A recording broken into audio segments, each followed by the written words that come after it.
News সত্যের পাশে সময়ের সুখবর নিয়ে এলো হামজা ফ্যাশন।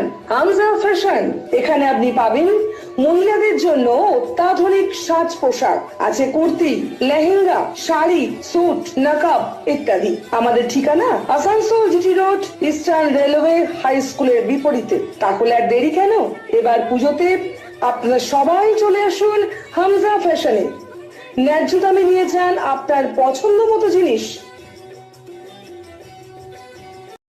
নিউজ সত্যের পাশে সময়ের। রবিবার আসানসোলে জেলা গ্রন্থাগারে পশ্চিমবঙ্গ সরকারি কর্মচারী সমিতির তৃতীয় সম্মেলন অনুষ্ঠিত হয়। জেলা কমিটির সম্পাদক উত্তম কুমার মাঝি জানান, সম্মেলনে অস্থায়ী কর্মীদের স্থায়ীকরণ, নারী নির্যাতনের বন্ধের দাবি, বিভিন্ন সরকারি দপ্তরে স্থায়ী কর্মী নিয়োগ করতে হবে। আগামী 29শে জানুয়ারি রাজ্য সম্মেলন জলপাইগুড়িতে।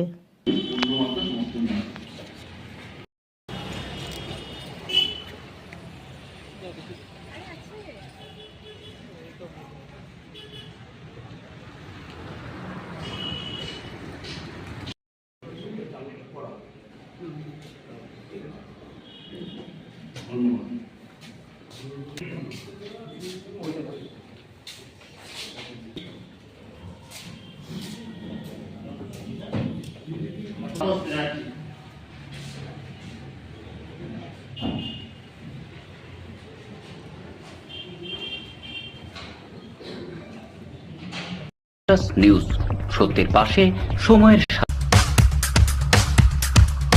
Green Asansol, clean Asansol. আপনাদের শহর আসানসোলকে রাখুন সবুজ ও সতেজ, আর থাকুন নিউজ সত্যের পাশে সময়ের। পশ্চিমবঙ্গ সরকারি কর্মচারী সমিতির পশ্চিম বর্ধমান জেলা কমিটি তার জেলা দ্বিবার্ষিক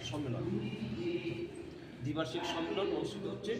আমাদের এই সম্মেলনটা 2 বছর পর হয় এবং পশ্চিমবঙ্গ সরকারের রাজ্য প্রভিশন কমিটির অন্তর্ভুক্ত যেসব সমিতি রয়েছে তার সর্ববৃহৎ যে সংগঠন সমিতি সেটা হচ্ছে আমাদের WBMOA, অর্থাৎ পশ্চিমবঙ্গ সরকারি কর্মচারী সমিতি, ইংরেজিতে যাকে বলা হয় West Bengal ministerial officers association.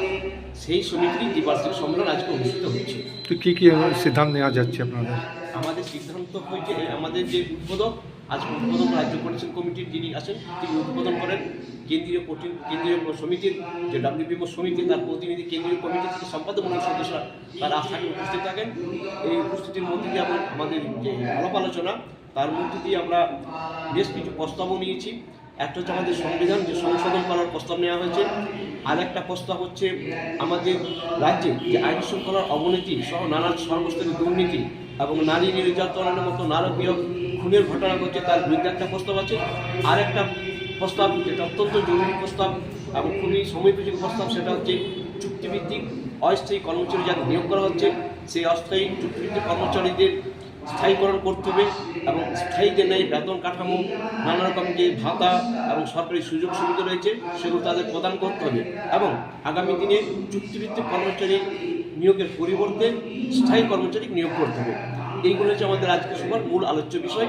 এরপরে এই জন্য আমাদের প্রয়োজনীয় যে পরিকাঠামো আছে, আমাদের যে গঠনতন্ত্র আছে, সেই গঠনতন্ত্র অনুযায়ী আমরা বিভিন্ন পশ্চিম বর্ধমান জেলার বিভিন্ন ব্লকে এটা ছড়িয়ে দেবো এবং এখানে জেলা সম্মেলন হয়ে যাওয়ার পরবর্তী সময়ে আমাদের রাজ্য সম্মেলন হবে জলপাইগুড়ি জেলা শহরে, জলপাইগুড়ি জেলায়। সেটা 30 থেকে 1 ফেব্রুয়ারি পর্যন্ত, 30শে জানুয়ারি থেকে 1 ফেব্রুয়ারি পর্যন্ত সেই সম্মেলনে আমাদের এই জেলা থেকে প্রতিনিধি যথারীতি যাবেন। আজকের এই সম্মেলনে আমরা আগামী দিনে 2 বছরের 25 to 27 একটা জেলা কমিটি গঠন করা হবে আর দৈনন্দিন কার্য পরিচালনা করার জন্য জেলা সম্পাদক মণ্ডলী গঠন করা হবে সমিতির কর্মসূচিগুলো রূপায়ণ করার জন্য। আপনার নামটা? আমার নাম হচ্ছে উত্তম কুমার মাঝি। আমি হচ্ছি এখন পশ্চিম বর্ধমান জেলা কমিটির পশ্চিমবঙ্গ সরকারি কর্মচারী সমিতির পশ্চিম বর্ধমান জেলা কমিটির জেলা সম্পাদক। নিউজ সত্যের পাশে সময়ের।